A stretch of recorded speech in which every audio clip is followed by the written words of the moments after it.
Now, let's begin. The highway stretched empty before Jason Koch as dawn broke over the Texas plains. 15 months overseas, 3 failed satellite calls to his wife Paige, and now this. Driving 90 miles an hour toward St. Catherine's Hospital with his heart hammering against his ribcage. The text from his mother-in-law had been cryptic. Tyler in hospital. Critical. Come now. Jason's hands gripped the steering wheel, calloused fingers still bearing the tan lines from desert gloves. At 34, he'd completed his 6th deployment with SEAL Team 5, his body a roadmap of scars from Kandahar to Mosul. But nothing in 13 years of service had prepared him for the sight that met him in the pediatric ICU. His son lay motionless, tubes snaking from small arms, machines beeping rhythmically. Tyler was 8 years old. Had been 8 years old when Jason deployed. Now the boy looked like a broken doll, face swollen purple and black, left arm encased in a full cast, right leg suspended in traction. Mr. Koch, a nurse appeared, her expression carefully neutral. Dr. Nielsen is waiting to speak with you. Dr. Hugh Nielsen met Jason in a small consultation room that smelled of antiseptic and despair. The surgeon was 50-ish, with tired eyes that had seen too much suffering. He didn't waste time with pleasantries. 17 broken bones, Nielsen said quietly, sliding X-rays onto the light box. Left radius and ulna. 6 ribs. Right femur, compound fracture. Both hands, metacarpals crushed deliberately. Skull fracture, subdural hematoma. We induced the coma to prevent brain swelling. He paused, meeting Jason's eyes. Mr. Koch, I've worked pediatric trauma for 23 years.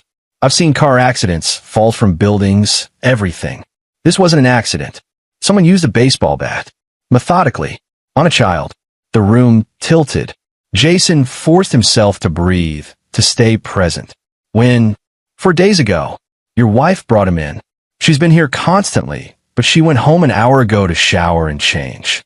She doesn't know you're back yet. Who did this? Nielsen's jaw tightened. The sheriff's department is investigating. I should let them explain. But Jason saw something in the doctor's face. Disgust, frustration, maybe fear. Tell me. I'm a mandatory reporter. I called it in immediately as suspected child abuse. Sheriff McCall came personally. Spent 10 minutes with your wife, then closed the investigation. Said Tyler fell from a treehouse. Nielsen's voice hardened. Mr. Koch, I've seen treehouse falls. This was torture. Jason stood, his body moving with the controlled precision that came from years of combat training. Where's the sheriff now? Don't. Nielsen grabbed his arm. They own this county. The Mahoneys have been here for 4 generations. They run the Cattle Association, the bank board, half the businesses in town. Wes McCall has been sheriff for 16 years because Frankie Mahoney bought every election. Whatever happened, whatever you're thinking, the system here won't help you. I'm not looking for help from the system. Jason found his wife in the hospital cafeteria 90 minutes later. Paige had always been beautiful. They'd met when she was waitressing her way through nursing school, and he'd been so struck by her smile that he'd returned 3 nights running just to see it again. That smile was gone now. She looked 20 years older, hollow-eyed and gaunt, stirring a coffee she wasn't drinking. Jason. She stood shakily. Oh God, Jason, I'm so sorry. I tried to call, I tried. He pulled her into his arms, feeling her body shake with sobs. They stood like that for a long moment, 2 people drowning in separate hells, trying to reach each other through the darkness. When she could speak again, Paige told him everything. How Tyler had been invited to her father's ranch for a weekend visit. How she'd been hesitant. Frankie Mahoney had always been harsh with the boy, critical and demanding. But Jason's mother had recently died, and she'd thought maybe her father was trying to be more present for his grandson. How she'd received the call Sunday night from her brother Chuck, voice slurred with whiskey, saying there'd been an accident. They said he was playing in the barn and spooked one of the horses. Paige whispered that it kicked him, then he fell from the loft. But when I got there, Tyler was conscious, and he kept trying to tell me something. He was crying, saying Uncle Damon over and over. Then he passed out in my arms. Your brothers were there? All of them. Chuck, Hugh Damon, and Dad. They were in the living room when I arrived, drinking. Jason, they were laughing. Playing cards. My son was dying in the barn, and they were laughing. Jason's blood ran cold. What did the sheriff say?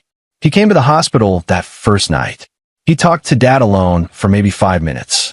Then he told me it was an accident, that these things happen on ranches, and I should focus on Tyler's recovery instead of causing trouble. Her voice broke. I'm a nurse. I know what defensive wounds look like. Tyler's hands, they're destroyed because he tried to protect himself. And the pattern of the breaks, the way the ribs are fractured, someone beat him, deliberately, for a long time. Jason pulled back slightly, studying his wife's face. Did Tyler say anything else? When you first got there? Paige hesitated, then reached into her purse and pulled out her phone. I recorded it. In the ambulance. I don't know what I thought. That maybe someone would listen. She played the audio. Through static and the wail of sirens, Jason heard his son's voice, small and terrified and broken. Mama, I'm sorry, I didn't mean to. Uncle Damon said, I cheated at cards. I didn't cheat, Mama, I promise. Grandpa said, I had to learn. They all held me. It hurts so bad. The recording cut off with Paige's own crying. Jason replayed it 3 times, memorizing every word, every inflection. Then he handed back the phone and kissed his wife's forehead. Go back to Tyler. Stay with him. Don't leave the hospital. What are you going to do? I'm going to see your father. Jason, please. Paige grabbed his hand. They'll kill you. Dad has a dozen men working the ranch, and Sheriff McCall will look the other way no matter what happens. You can't go out there alone. He squeezed her hand gently. Sweetheart, I've spent 13 years learning how to be alone in hostile territory. I'll be fine. But as he walked to his truck, Jason Koch was not fine. He was calculating, planning, remembering every lesson learned in places where the rules didn't apply, where justice was something you made with your own hands. He thought about the Taliban commander who'd executed 3 village elders, about the warlord who'd kept children as slaves, about the things Jason had done to those men in the dark where no one was watching. His phone buzzed. Unknown number. He answered. Mr. Koch? This is Wes McCall, County Sheriff. I understand you're back in town. I think we should talk before you do anything foolish. I know you're upset, but accidents happen, and stirring up trouble won't help your boy heal. Jason's voice was perfectly calm. Where are you, Sheriff? I'm at the Mahoney Ranch right now. Actually, Frankie called, said he'd like to see you. Clear the air, you know, man to man. I'll be there in 30 minutes. He hung up and pulled out of the parking lot, heading west toward his father-in-law's property. But he didn't drive straight there. Instead, Jason made a stop at a storage unit on the edge of town, one he'd rented years ago, before his last deployment, filled with gear that wasn't exactly legal for civilian possession. 20 minutes later, he was armed, equipped, and ready for war. The Mahoney Ranch sprawled across 3,000 acres of prime grazing land, its main house a sprawling colonial that spoke of old money and older privilege. Jason parked his truck at the main gate, noting the security cameras, the clear sight lines, the defensive positions. Professional habits died hard. For vehicles sat in the circular drive, Frankie Mahoney's Cadillac Escalade, 3 Ford F-350s that belonged to the brothers, and Sheriff McCall's cruiser. Through the front windows, Jason could see shapes moving. 5 against 1. They thought that mattered. He walked to the door and knocked once. Frankie Mahoney answered, all 68 years of him, silver-haired and barrel-chested, wearing a $1,000 suit even on his own ranch. His face showed no guilt, no fear, only mild annoyance. Jason, come in. We need to talk about this unfortunate situation. The living room was exactly as Paige had described, wood-paneled, trophy heads on the walls, a poker table still set up in the corner. Frankie's 3 sons sat on the leather couch. Chuck at 42, the eldest, built like a linebacker with mean eyes and a beer gut. Hugh at 39, leaner but just as cruel-looking. Damon at 36, the youngest, with nervous energy and knuckles wrapped in fresh bandages. Sheriff Wes McCall stood by the fireplace, thumbs hooked in his belt, his hand resting near his service weapon. Beer! Frankie gestured to a wet bar. You look like you could use one. Jason closed the door behind him and surveyed the room with the cold assessment of a predator. He noted exits, weapons, weak points. Then he looked at Damon Mahoney's bandaged hands and knew exactly which one had done it, which one had swung the bat, which one had crushed his son's fingers. Tyler says Damon thought he cheated at cards, Jason said quietly. The room went silent. Chuck shifted uncomfortably. Hugh lit a cigarette. Damon's face flushed red. Now hold on, Sheriff McCall started. He's 8 years old, Jason continued, his voice still deadly calm. You invited him here. You sat him down at that table. He pointed to the poker setup. You got in a play. And then you beat him nearly to death because you thought an 8-year-old child cheated at cards. Frankie's expression hardened. You don't know what you're talking about. That boy's got a mouth on him. Always has. Disrespectful. Like his mother. We tried to teach him some manners, and things got out of hand. That's all. Boys get hurt. They heal. 17 broken bones. He fell. After Damon beat him with a baseball bat. Damon surged to his feet. You call me a liar? You're never here. Always playing soldier while my sister raises your kid alone. Maybe if you'd been a real father instead of running off to shoot ragheads, the boy would have learned respect. Jason didn't move, didn't blink. He simply looked at Damon until the younger man sat back down, suddenly uncertain. Here's how this works, Sheriff McCall said, stepping forward. You're going to walk out of here, go back to the hospital, and focus on your son's recovery. The investigation is closed. It was an accident. The Mahoneys are pillars of this community, and I won't have you spreading vicious lies because you're looking for someone to blame. Am I clear? Very clear, Jason said. Just so I understand, you're all telling me that nothing will happen. No arrests. No charges. No consequences. That's right, Frankie said, smiling now. Because, son, this is my county. My family has been here since 1847. We own the land, the businesses, the people. Hell, we own the sheriff. You're nobody who married in. You've got no family here, no connections, no power. So yes, nothing's going to happen. And if you keep pushing, if you make this difficult, he let the threat hang in the air. Well, hospitals have accidents too. Would be a shame if something happened to Tyler while he's all vulnerable in that ICU. Or to Paige. Women can be careless sometimes, driving these country roads late at night. Something shifted in Jason's eyes, a darkness that made even Chuck Mahoney lean back. But his voice remained soft, almost gentle. Thank you for clarifying. I wanted to be sure I understood the situation before I proceeded. Proceeded with what? Sheriff McCall demanded. Jason smiled, but there was no warmth in it. Sheriff, you just told me the law won't touch these men, that they're above consequences, that if I go through proper channels, nothing will happen except more threats against my family. He looked at each man in turn. You've made this very simple for me. You've removed all ambiguity, all moral complexity. He turned toward the door. That's right, run home. Damon called after him. Maybe spend some time with your kid before they pull the plug. Jason paused at the threshold, hand on the doorknob.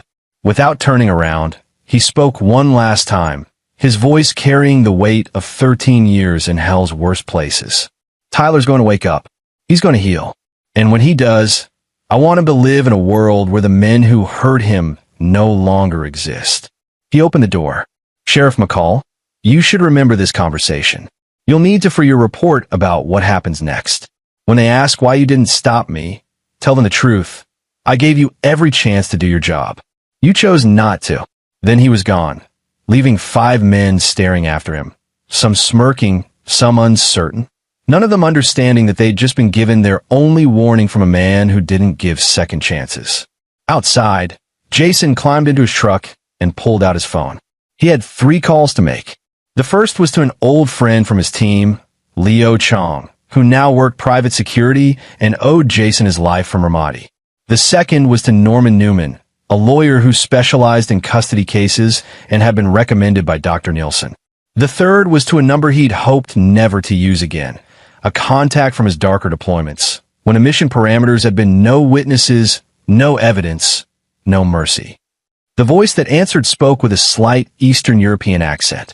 Didn't expect to hear from you again, Coke. I need equipment, surveillance, weapons, and disposal. A pause.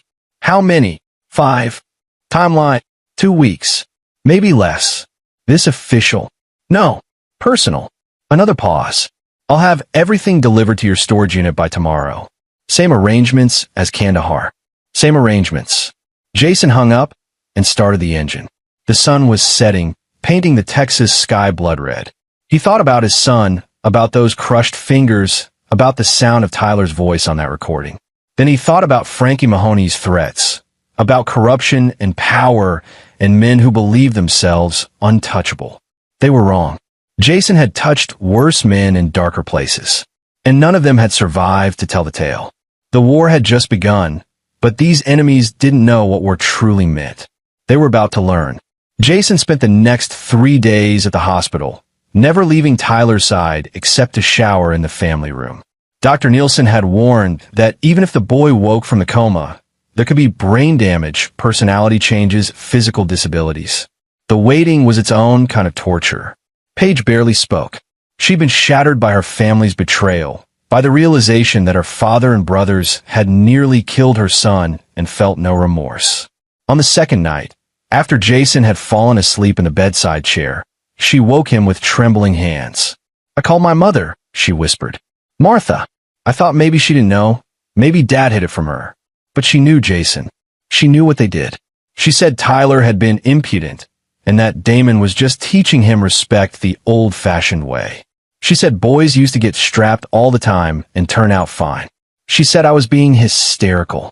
Jason pulled her close as she cried. Martha Mahoney had always been a cold woman, more concerned with social standing than family warmth, but this was beyond coldness. This was complicity. "We're done with them," Paige said firmly. "All of them. When Tyler wakes up, I never want them near him again. I never want them near us." "They won't be near anyone," Jason said quietly. Paige pulled back, studying his face. "What does that mean?" "It means I'm handling it." "Jason, don't ask me how. Just trust that when this is over, they won't be able to hurt Tyler or anyone else ever again." She searched his eyes, and whatever she saw there made her nod slowly. Paige had been a military wife for 12 years. She knew what her husband was capable of, even if she'd never asked for details about the darker missions. "I can't know," she said finally. "I can't be part of it." But she gripped his hand tightly. "Make them pay." On the morning of the 4th day, Tyler opened his eyes. The moment was both miracle and heartbreak. He was conscious, aware, but when he tried to speak, his voice emerged as barely a whisper. "Dad!" Jason was there instantly, hand gentle on his son's forehead. "I'm here, champ. I'm right here. It hurts. I know. But you're safe now. I promise you're safe." Tyler's eyes filled with tears. "I didn't cheat, Dad. I wouldn't cheat. I got lucky hands." Uncle Damon got mad, and then Grandpa said I needed to learn not to be a smart mouth, and they all. His small body shook. "Why did they hurt me so bad?" Jason felt something break inside his chest. He'd seen children in war zones, victims of mortars and IEDs and deliberate cruelty. But this was different. This was his child, his blood. "Because they're bad men," Jason said gently, "and bad men do bad things. But I need you to be strong now, okay? Focus on getting better. The doctors say you're going to heal up just fine. My hands don't work right. They will. It'll take time, but they will. Dr. Nielsen is the best there is."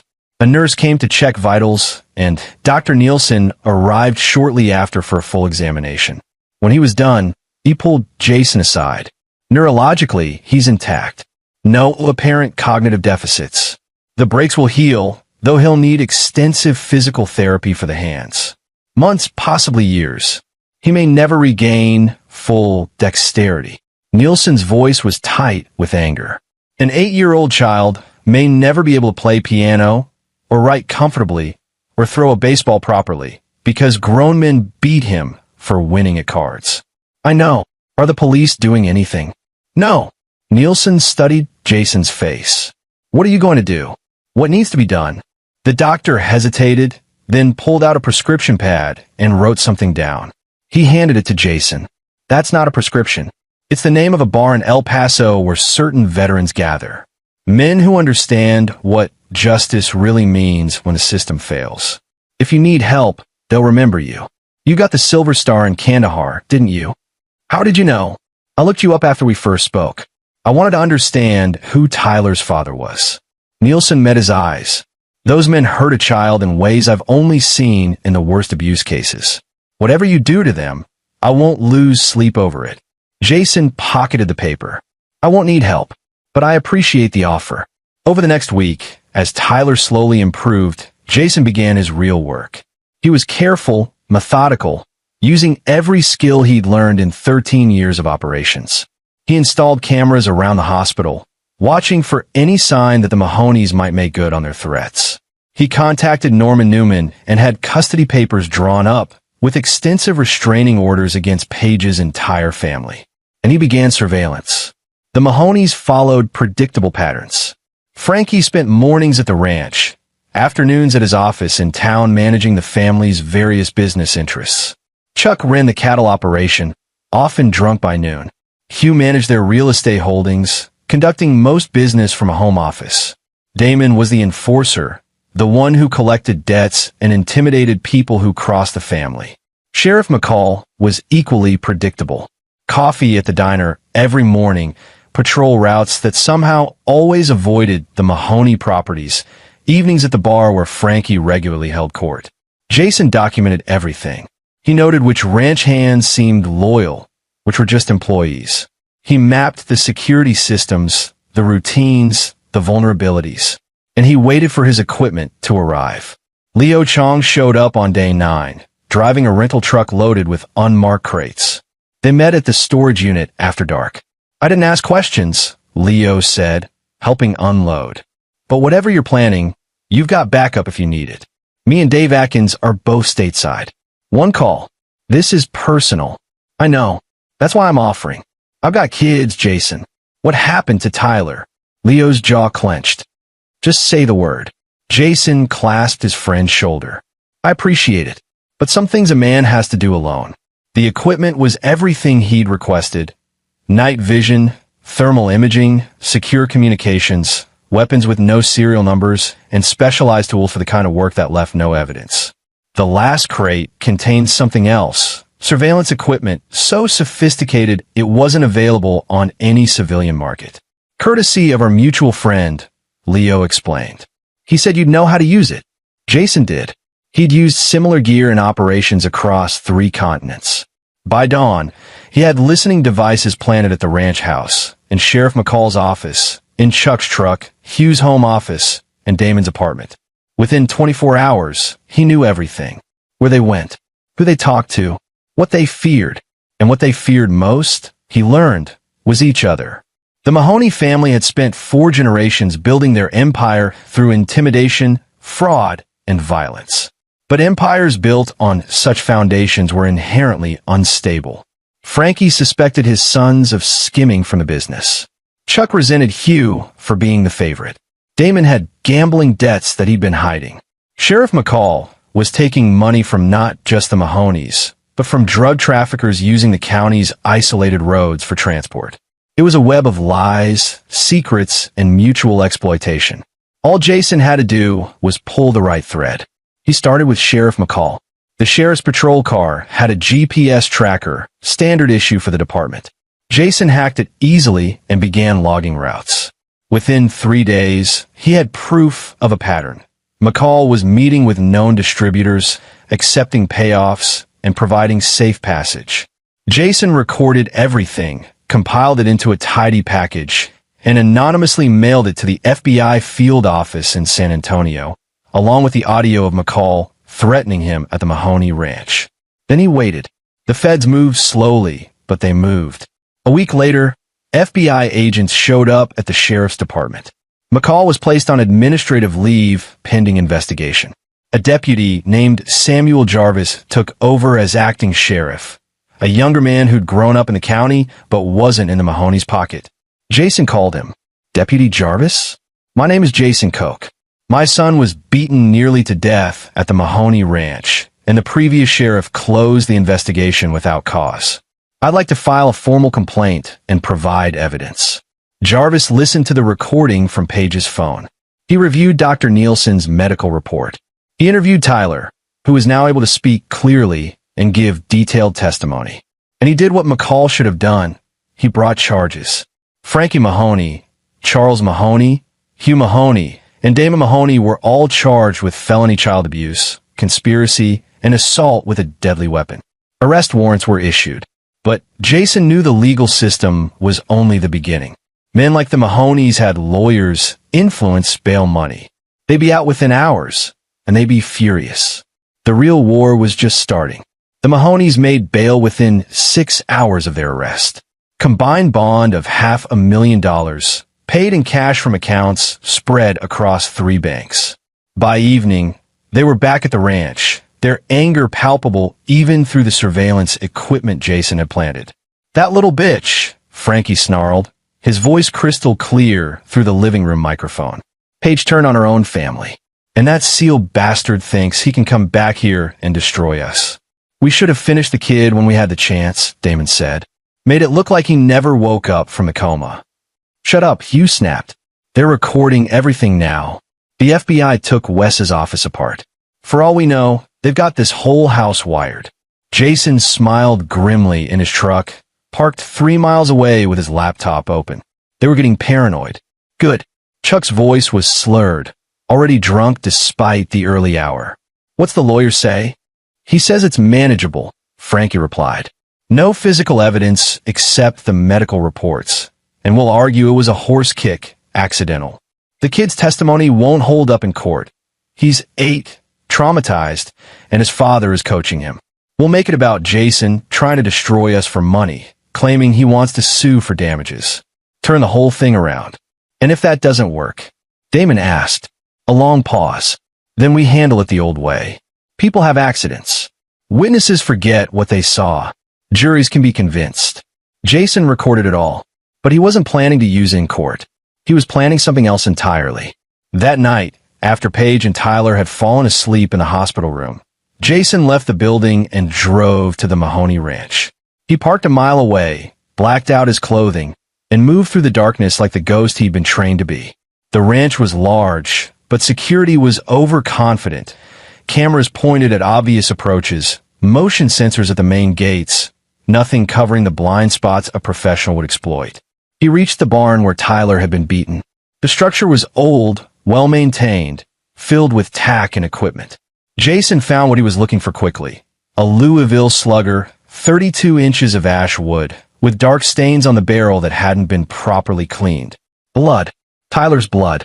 He photographed it with a special camera that detected hemoglobin signatures, took samples with evidence swabs, then replaced it exactly where he'd found it. The FBI would need this for their case. But Jason needed it for something else. He made his way to the main house. Through the windows, he could see Chuck passed out on the couch, beer bottles scattered around him. Hugh's car was gone. According to the GPS tracker Jason had planted, he was at his girlfriend's house in town. Damon was in his apartment, above the garage. Frankie and Martha were in the master bedroom, lights out. Jason bypassed the alarm system, a joke compared to the security he'd infiltrated in Kabul, and entered through the mudroom. The house smelled of leather, with smoke and old money. He moved silently through rooms filled with trophy heads and family portraits, generations of Mahoneys staring down with the same arrogant eyes.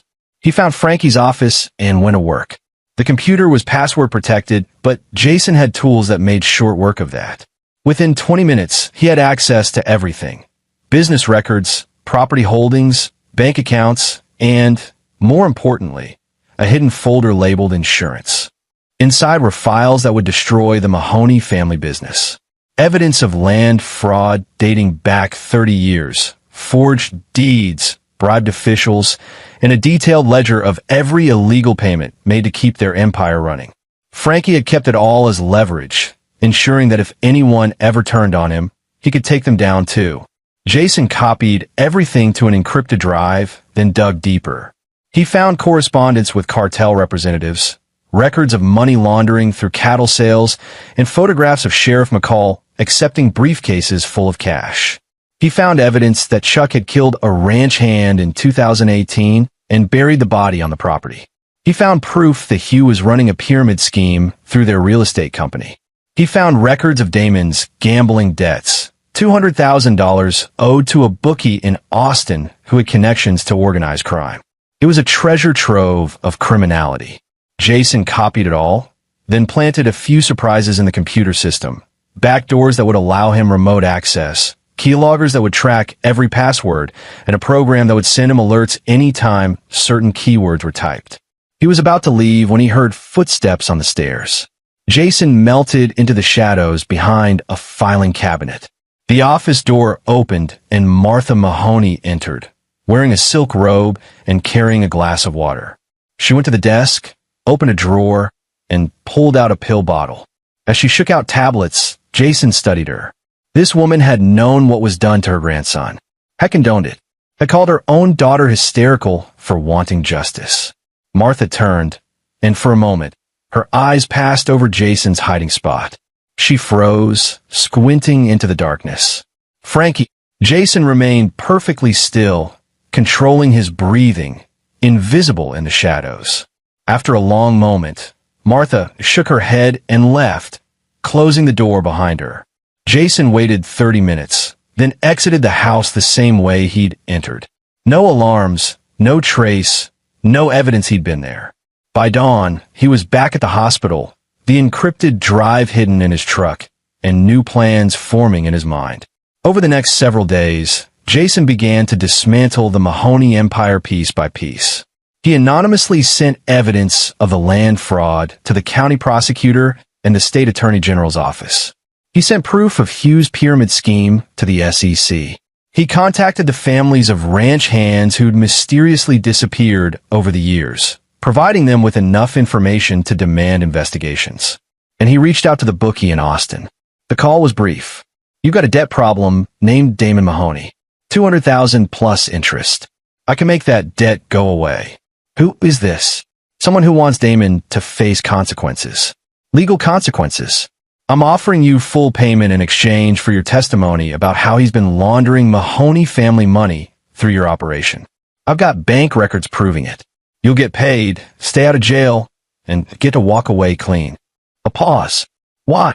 "Because he hurt someone I love, and I want him to lose everything. Send me the records. If they're good, we have a deal." Jason sent them. The bookie, a man named Rodolfo Slaughter, turned out to be smarter than his profession suggested. He verified the information, saw that Jason was offering him a way out of a dangerous game, and agreed to cooperate. Within a week, the FBI had another case against the Mahoneys: money laundering, racketeering, and organized crime connections.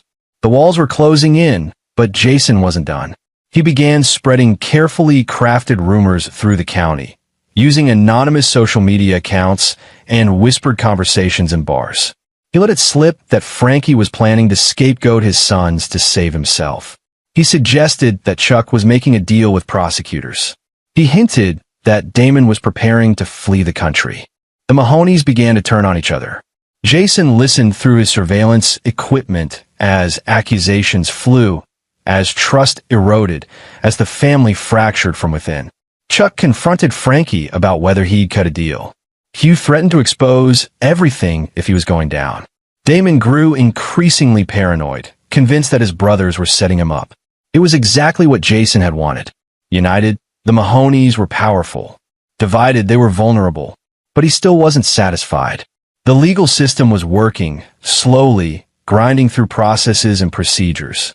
But Tyler still woke up screaming from nightmares. Paige still flinched at loud noises. And Jason still saw his son's crushed fingers every time he closed his eyes. The law would punish them. But Jason wanted something more. He wanted them to understand what they'd done, to feel what Tyler had felt, to know true fear. It was time for the final phase.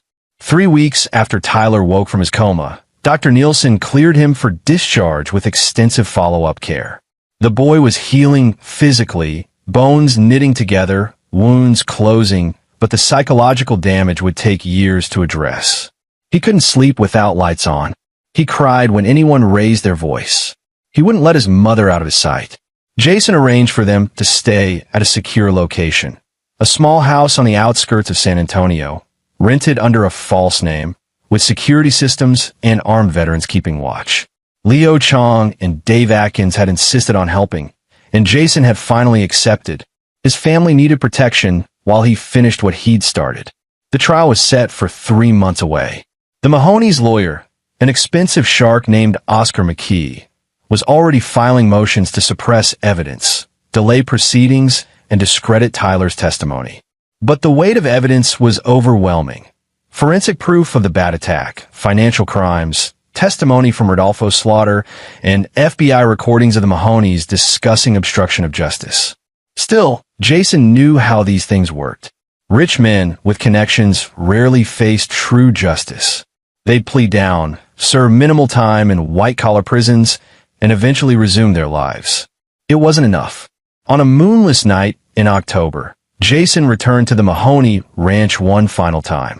But he wasn't alone. He'd made a single call to that number in El Paso to the contact who'd supplied him with untraceable equipment. The man had listened to Tyler's story and said 5 words: "I'll handle cleanup." No witnesses. Jason arrived at midnight, dressed in black tactical gear, carrying weapons that had never been registered and would never be found. The ranch was quiet. Through his thermal imaging, he could see Chuck passed out in his trailer near the north pasture. He was in the main house, working in the office. Damon was in his apartment. Frankie and Martha were asleep in the master bedroom. Jason had planned this with the precision of a military operation. Every move choreographed, every contingency covered. He'd spent 3 weeks learning their patterns, their habits, their weaknesses. Now it was time to execute. He started with Damon. The apartment above the garage had poor security, a single lock that Jason bypassed in seconds. He entered silent as death, finding Damon asleep in bed, snoring off a night of heavy drinking. Jason zip-tied his hands before the younger man even woke.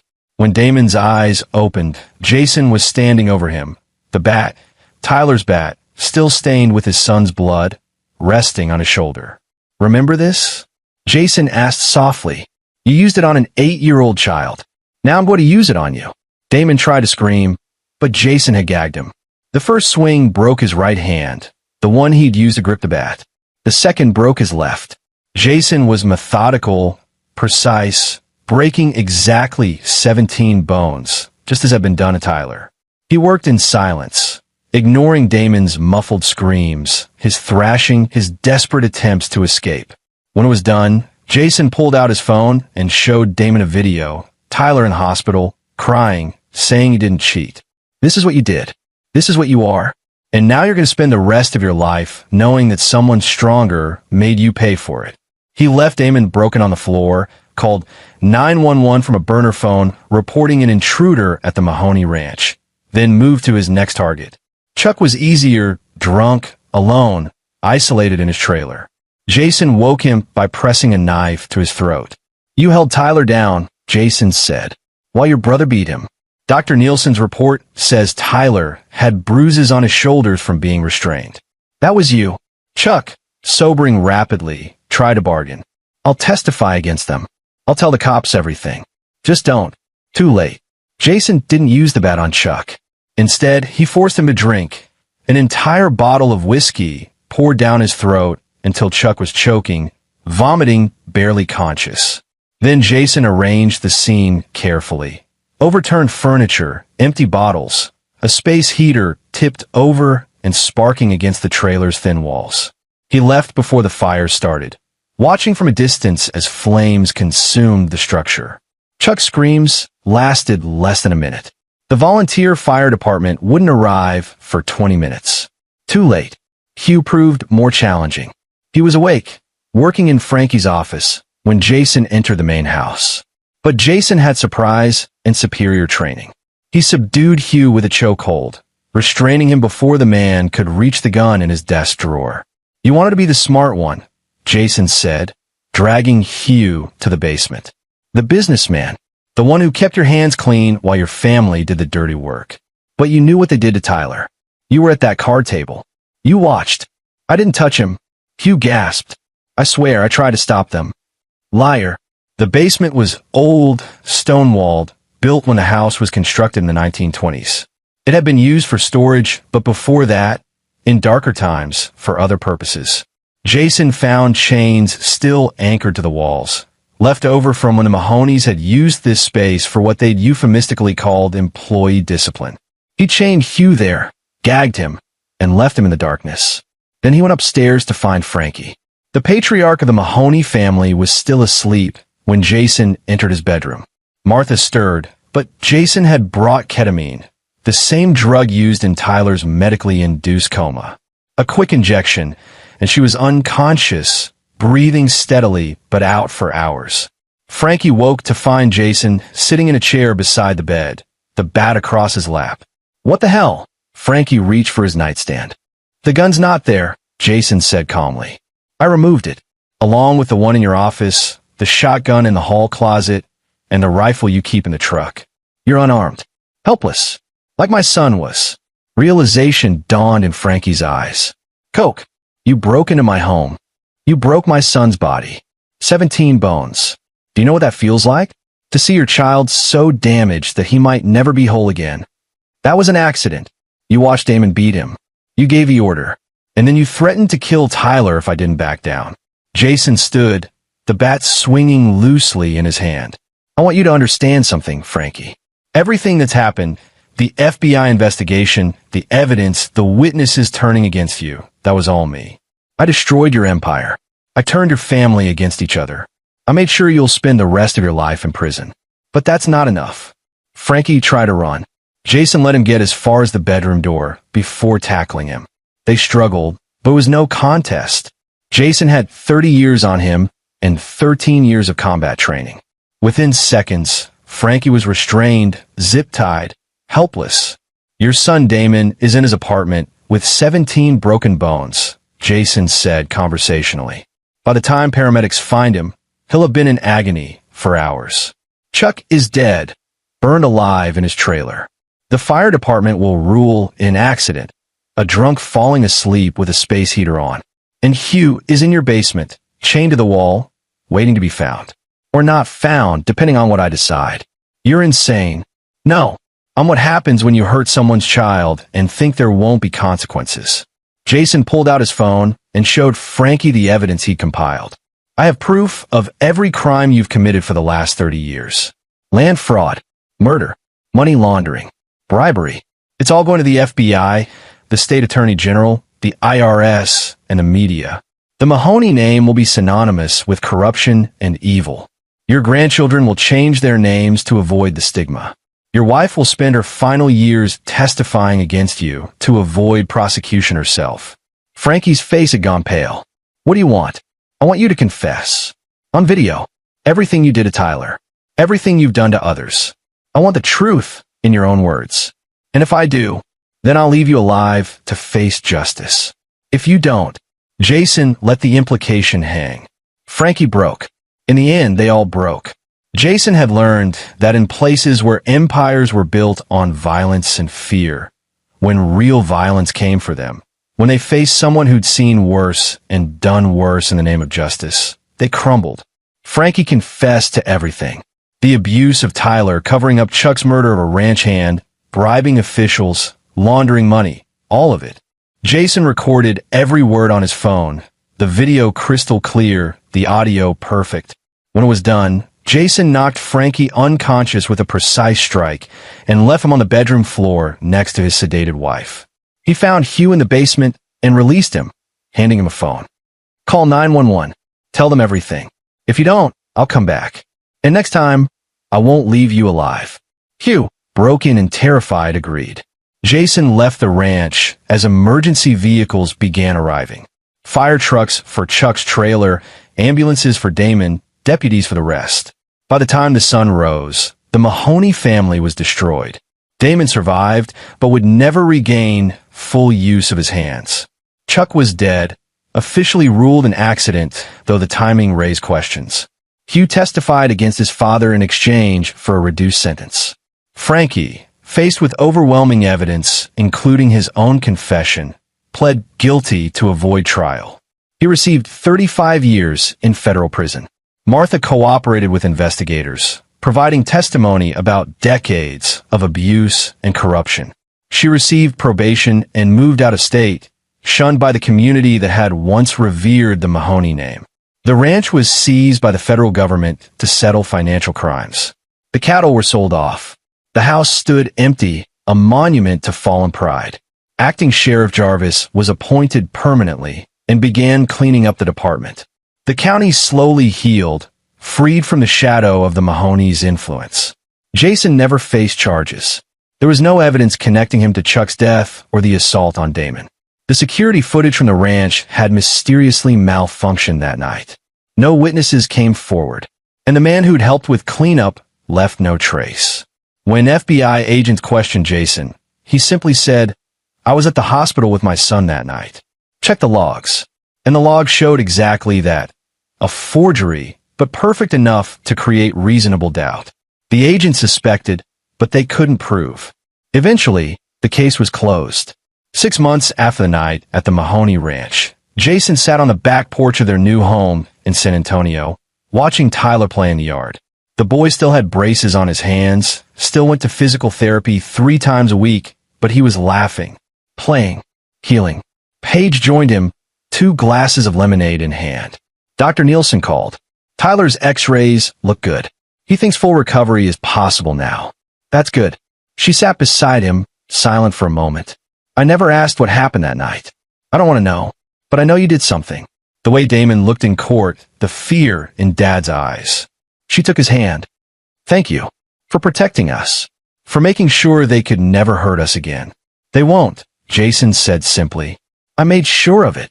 They sat together, watching their son play. And for the first time since Jason had returned from deployment, something like peace settled over them. But peace was a fragile thing. Jason learned that lesson again when a black SUV pulled up to their house a week later. 2 men in suits emerged, showing FBI credentials. Mr. Koch, we need to talk about some inconsistencies in your statement about the night Chuck Mahoney died. Jason's blood ran cold. They'd found something. A witness, evidence, some thread he'd missed. He glanced at Paige, saw the fear in her eyes, and made a decision. Let's talk inside, he said calmly. The agents followed him to the living room. They sat across from Jason, their expressions professional but suspicious. The older one, a man named Ramon Booth, pulled out a file. We've been investigating the Mahoney case, Booth said. Something doesn't add up. Chuck's death was ruled accidental, but the fire pattern suggests accelerant. Damon's injuries match exactly the pattern of Tyler's abuse. 17 broken bones, same locations. Hugh's testimony about being chained in the basement doesn't match his initial statement. And Frankie's confession, well, it's very convenient. Almost like someone orchestrated the entire downfall. Jason met his gaze steadily. What are you saying? I'm saying we think someone with military training, someone with expertise in covert operations, someone with a personal vendetta, might have taken justice into their own hands. The second agent, younger, named Carrie McPherson, leaned forward. The thing is, Mr. Koch, we understand. What happened to your son was evil. The system failed you. If someone did take matters into their own hands, we get it. But we still have to investigate. Then investigate, Jason said calmly. You'll find I was at the hospital that night. Security footage, witness statements, phone records. All there. Booth smiled slightly. Yes, we found that. Very thorough. Almost too thorough. But here's what bothers me. We found evidence that doesn't fit. A hair sample from Chuck's trailer that doesn't match anyone in the Mahoney family. Fingerprints on the chains in the basement that were wiped clean, but microscopic traces remain. Someone was very good at covering their tracks. Military good. Jason said nothing, letting the silence stretch. We also talked to your SEAL team commander, McPherson added. He said you're one of the most highly trained operators he's ever worked with. Fluent in 6 languages, expert in demolitions, hand-to-hand combat, psychological operations. He said if you wanted someone neutralized, there wouldn't be any evidence. He's right, Jason said. If I'd done something, you wouldn't have found anything. Booth closed the file. That's what I thought. Which is why we're here to say, we're closing the investigation. Officially, Chuck Mahoney died in an accident. Damon Mahoney was assaulted by an unknown intruder who was never apprehended. Hugh Mahoney testified voluntarily. And Frankie Mahoney confessed because he's guilty as hell. Jason stared at them, understanding slowly dawning. Why? Because we have kids too, Booth said quietly. Because the system did fail you. Because men like the Mahoneys have been getting away with evil for too long. He stood. We're done here, Mr. Koch. Enjoy your family. Make sure your son gets the help he needs. And if anyone ever asks, we questioned you and found nothing to suggest you were involved in any criminal activity. The agents left. Jason sat frozen, replaying the conversation. They knew. They absolutely knew. But they were letting it go. Paige appeared in the doorway, face pale. Jason, it's over, he said, pulling her close. It's really over. But it wasn't. Not quite. The following month, Jason received a letter with no return address. Inside was a single sheet of paper. Mr. Koch, you don't know me, but I know you. I'm the father of a girl who worked on the Mahoney Ranch in 2016. She was 17. She disappeared, and the sheriff said she ran away. But I knew. I always knew. Chuck Mahoney killed her because she rejected his advances. I could never prove it. No one would listen. I read about what happened to your son. I read about the Mahoneys going to prison. And I read about Chuck dying in that fire. I don't know if you had anything to do with it.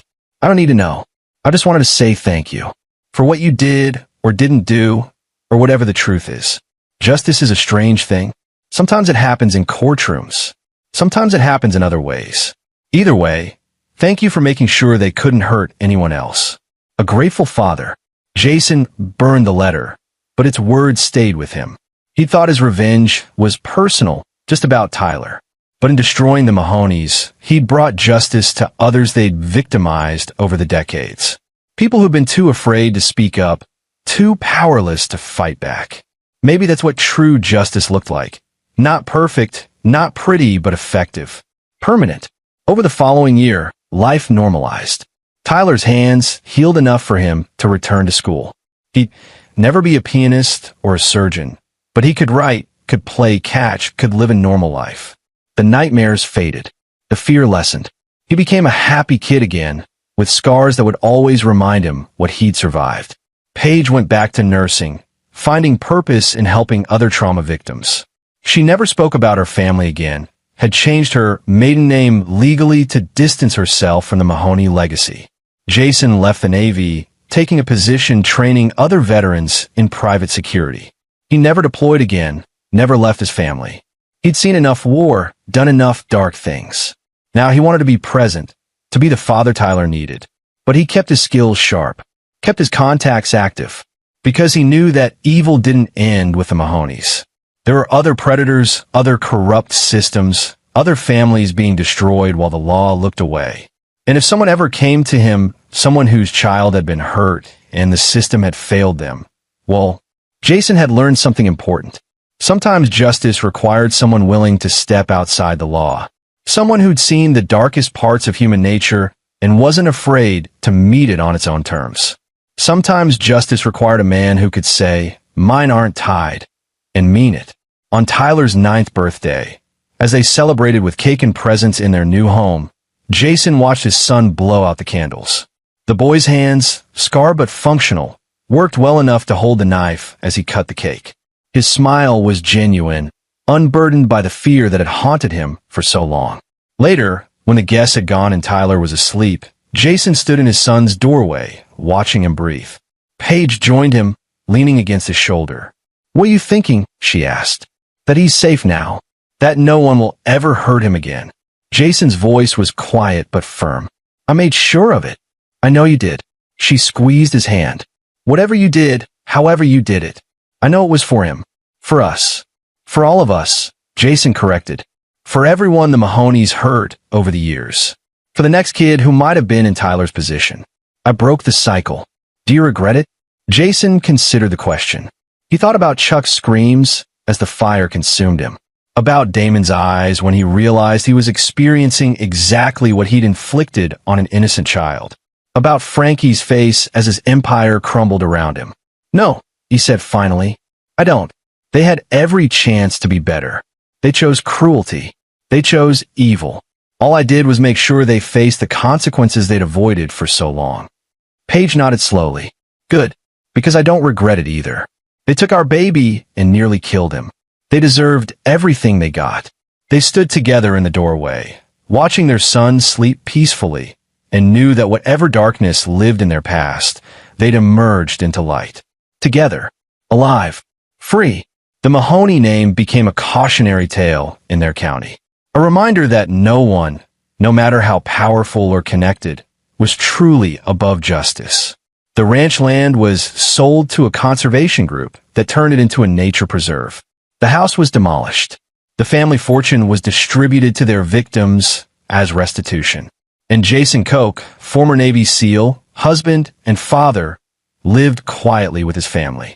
He never spoke about what happened that night. The FBI never reopened the case. The truth remained buried, known only to a few, suspected by fewer.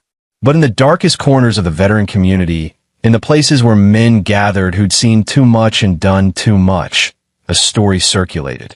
About a SEAL who'd come home to find his son broken. About corrupt men who thought they were untouchable.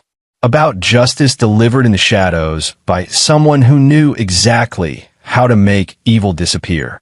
And when someone asked if it was true, the veterans would just smile and say, "If it was true, you'd never know."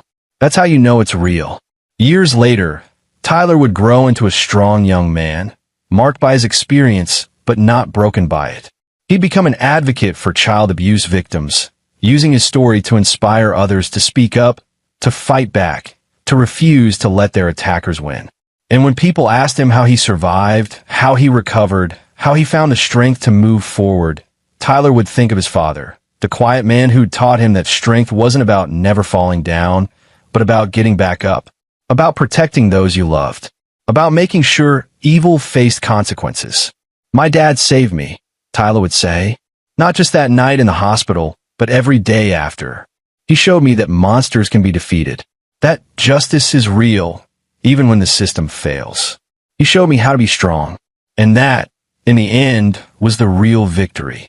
Not the destruction of the Mahoneys, but the survival and strength of the family they tried to break." Tyler lived. Paige healed. Jason found peace. The shadows that haunted them faded, replaced by light and love and the simple joy of being together. And if sometimes Jason still woke in the night, hearing echoes of screams or seeing his son's broken body, he'd remind himself, it's over. They're gone. We're safe. And it was enough. This is where our story comes to an end. Share your thoughts in the comments section. Thanks for your precious time. If you enjoyed this story, then please make sure you subscribe to this channel. That would help me a lot.